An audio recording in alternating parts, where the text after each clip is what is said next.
होगा, अपने सामर्थ्य को केंद्रित करना होगा और हमें उन पंच प्राण को लेकर के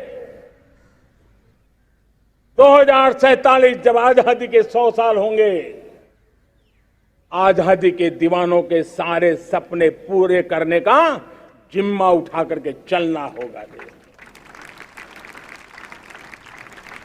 जब मैं पंच प्राण की बात करता हूं तो पहला प्राण, अब देश बड़े संकल्प लेकर के ही चलेगा, बहुत बड़े संकल्प लेकर के चलना होगा और वो बड़ा संकल्प है विकसित भारत। अब उससे कुछ कम नहीं होना चाहिए, बड़ा संकल्प। दूसरा प्राण है किसी भी कोने में हमारे मन के भीतर, हमारे आदतों के भीतर गुलामी का एक भी अंश अगर भी अभी भी है तो उसको किसी भी हालत में बचने नहीं देना। अब 100% सैकड़ों साल की गुलामी ने जहां हमें जकड़ कर रखा है, हमारे मनोभाव को बांध करके रखा हुआ है, हमारी सोच में विकृतियां पैदा करके रखी है, हमें गुलामी की छोटी सी छोटी चीज भी कहीं नजर आती है, हमारे भीतर नजर आती है, हमारे आसपास नजर आती है, हमें उससे मुक्ति पानी ही होगी। ये हमारा दूसरी प्राण शक्ति है। तीसरी प्राण शक्ति, हमें हमारी विरासत पर गर्व होना चाहिए, हमारी विरासत के प्रति, क्योंकि यही विरासत है जिसने कभी भारत को स्वर्णिम काल दिया था और यही विरासत है जो समयानुकूल परिवर्तन करने की आदत रखती है, यही विरासत है जो काल बाह्य छोड़ती रही है, नित्य नूतन स्वीकारती रही है। और इसलिए इस विरासत के प्रति हमें गर्व होना चाहिए। चौथा प्राण, वो भी उतना ही महत्वपूर्ण है और वो है एकता और एकजुटता। 130 करोड़ देशवासियों में एकता, न कोई अपना न कोई पराया। एकता की ताकत एक भारत श्रेष्ठ भारत के सपनों के लिए हमारा चौथा प्राण है। और पांचवा प्राण है नागरिकों का कर्तव्य। नागरिकों का कर्तव्य जिसमें प्रधानमंत्री भी बाहर नहीं होता है, मुख्यमंत्री भी बाहर नहीं होता है, वो भी नागरिक है। नागरिकों का कर्तव्य, ये हमारे आने वाली 25 साल के सपनों को पूरा करने के लिए एक बहुत बड़ी प्राण शक्ति है।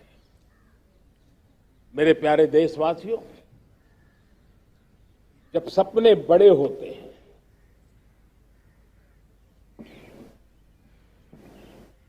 जब संकल्प बड़े होते हैं, तो पुरुषार्थ भी बहुत बड़ा होता है, शक्ति भी बहुत बड़ी मात्रा में जुट जाती है। अब कोई कल्पना कर सकता है कि देश 40-42 के कालखंड को याद कीजिए, देश उठ खड़ा हुआ था। किसी ने हाथ में झाड़ू लिया था, किसी ने तकली ली थी, किसी ने रेंटिया लिया था, किसी ने सत्याग्रह का मार्ग चुना था, किसी ने संघर्ष का मान चुना था, किसी ने क्रांति की वीरता का रास्ता चुना था। लेकिन संकल्प बड़ा था आजादी, और ताकत देखिए, बड़ा संकल्प था तो आजादी लेके रहे। हम आजाद हो गए। अगर संकल्प छोटा होता, सीमित होता, तो शायद आज भी संघर्ष करने के दिन चालू रहते। लेकिन संकल्प बड़ा था तो हमने हासिल भी किया। मेरे प्यारे देशवासियों, अब आज जब अमृत काल की पहली प्रभात है, तो हमें इस 25 साल में विकसित भारत बना के रहना है, अपनी आंखों के सामने। और जो 20, 22, 25 साल के नौजवान मेरे देश के मेरे सामने हैं, मेरे देश के नौजवानों, जब देश आजादी के 100 साल मनाएगा, तब आप 50-55 के हुए होंगे। मतलब आपके जीवन का ये स्वर्णिम काल, आपकी उम्र के ये 25-30 साल भारत के सपनों को पूरा करने का काल है। आप संकल्प लेकर के मेरे साथ चल पड़िए साथियों, तिरंगे झंडे की शपथ लेकर के चल पड़िए। हम सब पूरी ताकत से लगे आए। बड़ा संकल्प, मेरा देश विकसित देश होगा, डेवलप कंट्री होगा। विकास के हर पैरामीटर में हम मानव केंद्रीय व्यवस्था को विकसित करेंगे। हमारे केंद्र में मानव होगा, हमारे केंद्र में के मानव की आशा आकांक्षाएं होगी। हम जानते हैं, भारत जब बड़े संकल्प करता है तो करके भी दिखाता है। जब मैंने यहां स्वच्छता की बात कही थी मेरे पहले भाषण में, देश चल पड़ा, जिससे जहां हो सका स्वच्छता की ओर आगे बढ़ा, और गंदगी के प्रति नफरत एक स्वभाव बनता गया। यही तो देश है जिसने इसको करके दिखाया है और कर भी रहा है, आगे भी कर रहा है।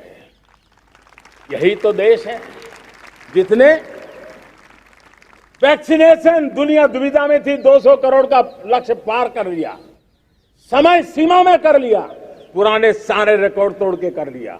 ये देश कर सकता है। हमने तय किया था देश को, खाड़ी के तेल पर हम गुजारा करते हैं, झाड़ी के तेल की ओर कैसे बढ़े। 10% इथेनॉल ब्लेंडिंग का सपना बड़ा लगता था, पुराना इतिहास बताता था संभव नहीं है, लेकिन समय से पहले 10% इथेनॉल ब्लेंडिंग करके देश ने इस सपने को पूरा कर दिया। भाइयों बहनों, 2.5 करोड़ लोगों को इतने कम समय में बिजली कनेक्शन पहुंचाना छोटा काम नहीं था, देश ने करके दिखाया। लाखों परिवारों के घर में जल से नल, नल से जल, नल से जल पहुंचाने का काम आज देश तेज गति से कर रहा है। खुले में शौच से मुक्ति भारत के अंदर आज संभव हो पाया है। मेरे प्यारे देशवासियों, अनुभव कहता है कि एक बार हम सब संकल्प लेकर के चल पड़े तो हम निर्धारित लक्ष्यों को पार कर सकते हैं। रिन्यूएबल एनर्जी का लक्ष्य हो, देश में नए मेडिकल कॉलेज बनाने का इरादा हो, डॉक्टरों की तैयारी करवानी हो, हर क्षेत्र में पहले से गति बहुत बड़ी है। और इसलिए मैं कहता हूं, अब आने वाले 25 साल बड़े संकल्प के हो। यही हमारा प्राण, वही हमारा प्रण भी होना चाहिए। दूसरी बात मैंने कही है, उस प्राण शक्ति की मैंने चर्चा की है कि गुलामी की मानसिकता। देश की सोचिए भाइयों, कब तक दुनिया हमें सर्टिफिकेट बांटती रहेगी? कब तक दुनिया के सर्टिफिकेट पर हम गुजारा करेंगे? क्या हम अपने मानक नहीं बनाएंगे? क्या 130 करोड़ का देश अपने मानकों को पार करने के लिए पुरुषार्थ नहीं कर सकता है? हमें किसी भी हालत में औरों के जैसा दिखने की कोशिश करने की जरूरत नहीं है। हम जैसे हैं वैसे, लेकिन सामर्थ्य के साथ खड़े होंगे, ये हमारा मिजाज होना चाहिए। हमें गुलामी से मुक्ति चाहिए। हमारे मन के भीतर, दूर दूर 7 समंदर के नीचे भी गुलामी का तत्व नहीं बच रहना चाहिए। और मैं आशा देखता हूं जिस प्रकार से नई राष्ट्रीय शिक्षा नीति बनी है, जिस मंथन के साथ बनी है, कोटि कोटि लोगों के विचार प्रवाह को संकलित करते हुए बनी है और भारत की धरती की जमीन से जुड़ी हुई शिक्षा नीति बनी है। रसकस हमारी धरती के मिले हैं। हमने जो कौशल्य पर बल दिया है, ये एक ऐसा सामर्थ्य है जो हमें गुलामी से मुक्ति की ताकत देगा। हमने देखा है कभी कभी तो हमारी टैलेंट भाषा के बंधनों में बन जाती है। यह गुलामी की मानसिकता का परिणाम है। हमें हमारे देश की हर भाषा पे गर्व होना चाहिए। वो हमें भाषा आती हो या ना आती हो, लेकिन मेरे देश की भाषा है, मेरे पूर्वजों ने दुनिया को दी हुई ये भेंट सौगात है, हमें गर्व होना चाहिए। मेरे साथियों, आज डिजिटल इंडिया का रूप हम देख रहे हैं, स्टार्टअप देख रहे हैं। कौन लोग हैं? ये वो टैलेंट है जो टियर 2, टियर 3 सिटी में किसी गांव गरीब के परिवार में बसे हुए लोग हैं। ये हमारे नौजवान हैं जो आज नई नई खोज के साथ दुनिया के सामने आ रहे हैं। गुलामी की मानसिकता हमें उसे तिलांजलि देनी पड़ेगी। अपने सामर्थ्य पे भरोसा करना होगा। दूसरी एक बात जो मैंने कही, तीसरी मेरी प्राण शक्ति की बात है, वो है हमारी विरासत पर हमें गर्व होना चाहिए। जब हम अपनी धरती से जुड़ेंगे, जब हम अपनी धरती से जुड़ेंगे, तभी तो ऊंचा उड़ेंगे।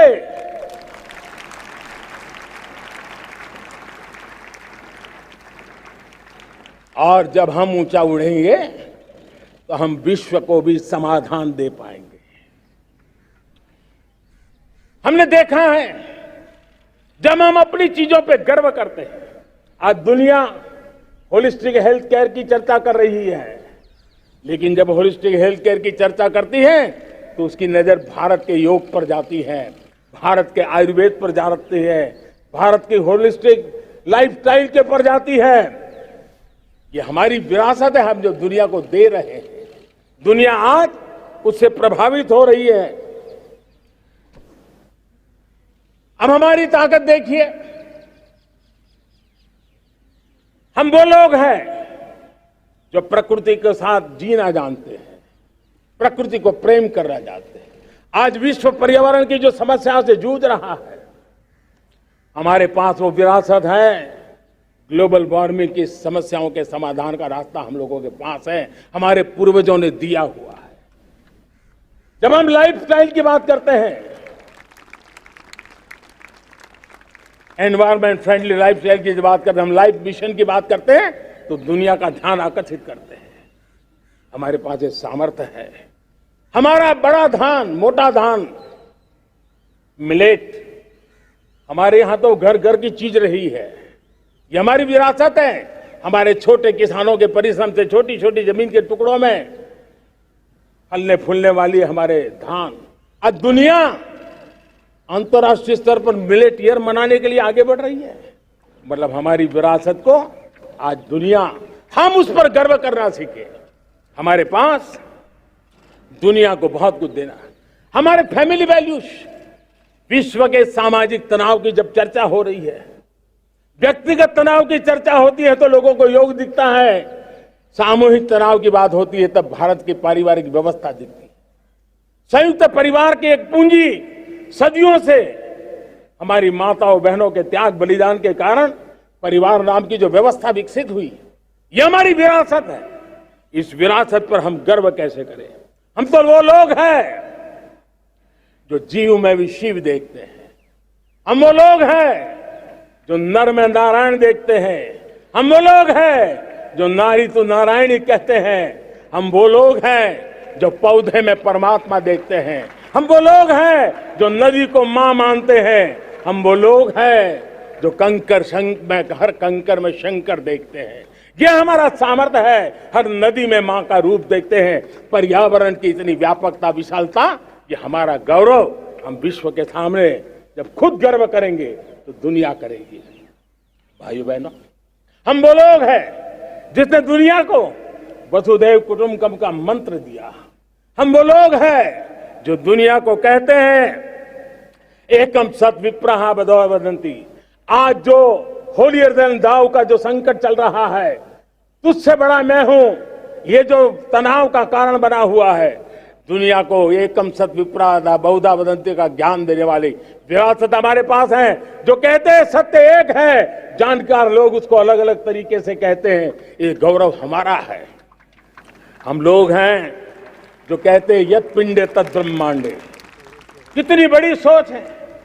जो ब्रह्मांड में है वो हर जीव मात्र में है। यत पिंडे तद ब्रह्मांडे, ये कहने वाले हम लोग हैं। हम वो लोग हैं जिसने दुनिया का कल्याण देखा है। हम जन कल्याण से जग कल्याण के राही रहे हैं।